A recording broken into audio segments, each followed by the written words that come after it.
sir is speaking to media over here, and we would like to speak to him as what he has to say on this tragic incident that has happened over here in Wayanad.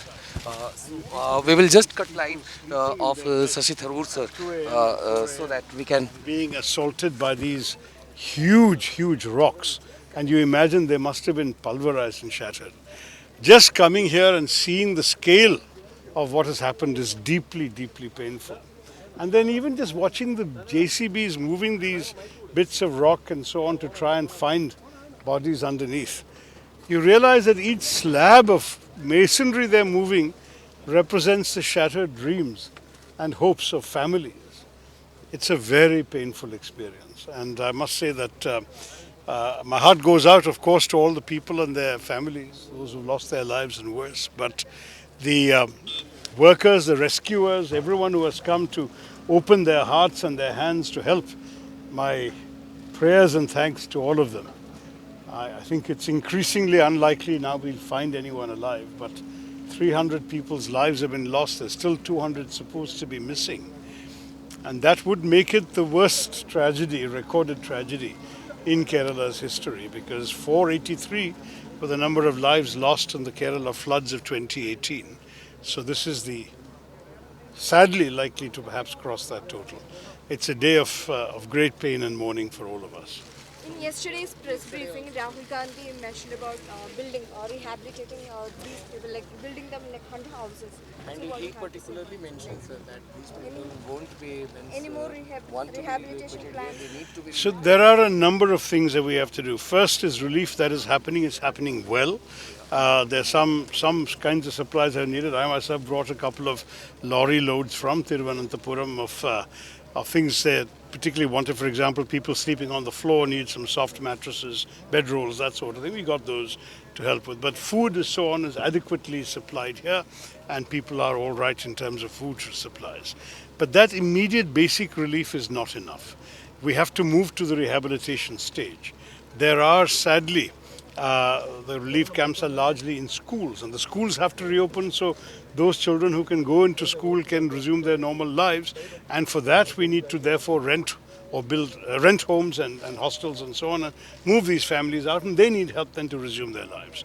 Then you have the longer term rehabilitation, as Rahul Gandhi ji spoke about building 100 plus homes from our side, and there'll be others also. There'll be a lot of home building required. Even in Thiruvananthapuram, a lady came and offered me some land for anybody who wants to relocate there. But the question is, if they relocate there, what are they going to do for a living? And that's the larger question, not just lives, but livelihoods. People who have lost their sources of livelihood and income here, where will they go and what will they do in their new lives? Then there is the psychological trauma, which must be terrible. You can imagine, especially where some members of a family have perished and some have survived. The survivors must be feeling such anguish on a daily basis. Psychological counseling, psychosocial services will be required. And then there is a larger conversation to be had about what we do in the future, because there are now media reports that the central government wants to come up with a declaration of about 10,000 square kilometers in Kerala and the Western Ghats as ecologically sensitive areas. They're giving people 60 days to comment. And I think it's important to realize that people are stakeholders in this, because balancing the needs of the environment with the needs of human beings to live, whether we call it development, we call it livelihood, this is also something that's extremely important, and people's views must be taken into account.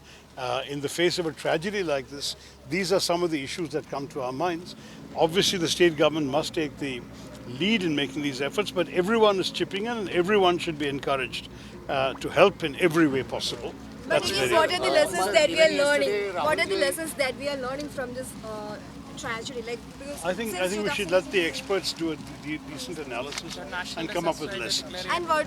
Yes. So ഞാൻ ഇത് ആവശ്യപ്പെട്ടിട്ട് നിങ്ങൾക്ക് അറിയാമല്ലോ 3 ദിവസം മുമ്പ് തന്നെ ഞാനൊരു എഴുത്തെഴുതി.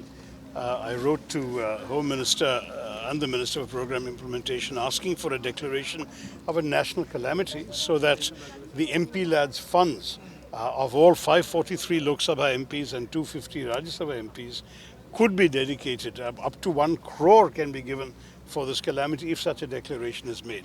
Otherwise, under the existing MP lads rules, only 1 crore can be, only money can be given by the Wayanad MP, and there is no Wayanad MP because they have not even called a by-election yet.